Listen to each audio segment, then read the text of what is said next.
ఇగో ఇదే ఆ special item. ఏదో పిండి లెక్కున్నది కదా అనుకుంటుర్రా, పిండి కాదు పెరుగు. అబ్బా పెరుగు పెద్ద స్పెషల్ ఐటమా, దాన్ని ఇంకా వార్తేసి చూపిస్తున్నారా మాకు అనుకుంటుర్రేమో. ఉత్తగా పాలలో తోడేస్తైన పెరుగు కాదు ఇది, పాలలో తోడుకు ఎలుకను కూడా వేసిండ్రు. ఎస్, ఇగో ఇక్కడ శంషతోటి కదుపుతున్నాడు చూడండి.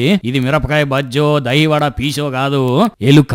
ఉత్తరప్రదేశ్ గాజీపూర్ లో ఉన్న ఒక హోటల్ కు బువ్వ తిందామని పోయిన అన్న కడపంతా కకా వికలమైంది నడవ, ఏవి వాడితే అవే తిన్నా, ఇవాళ పెరుగుతో తిందామని ఆర్డర్ పెట్టుకుంటే అబ్బా పెరుగుల నా కోసం వడేసి ఇచ్చినట్టున్నారని శంషతోటి గెలికి చూసేసరికి ఎలుకని తెలిసి కన్లే లవెచ్చిండట. వెంటనే ఆ హోటల్ వాళ్ళకు ముచ్చట చెప్పి వాళ్ళ మీద పోలీస్ కంప్లైంట్ ఇస్తే ఫుడ్ సేఫ్టీ ఆఫీసర్లు వచ్చి మొత్తం చెకింగ్ చేసి ప్రస్తుతానికైతే ఆ హోటల్ ని సీజ్ చేసిండ్రట. కడుపులో ఎలుకలు వరిగెడతానే అని వచ్చి దించే నిజంగానే ఎలుకనేసి తర్ర ప్లేట్లా అనుకున్నాడు కావచ్చు అన్న.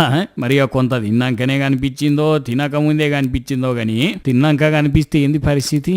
పబ్లిక్ ఇన్ని గనం ఇట్లాంటి వార్తలు చూసినాక కూడా ఇంకా బయట తినాలనిపిస్తే ఇంట్లో వండిన బువ్వను ఇంటి బయటకు వచ్చి కూర్చొని తినరు గాని బయట తినకుర్రలా ప్లీజ్. లేదంటే మీ ఇష్టం. ఇక జిల్ల పురుగుల జీరా రైస్, ఎలుకల ఏపుడు, పందికొక్కల పలావ్ అనుకొని తినాల్సి వస్తుంది.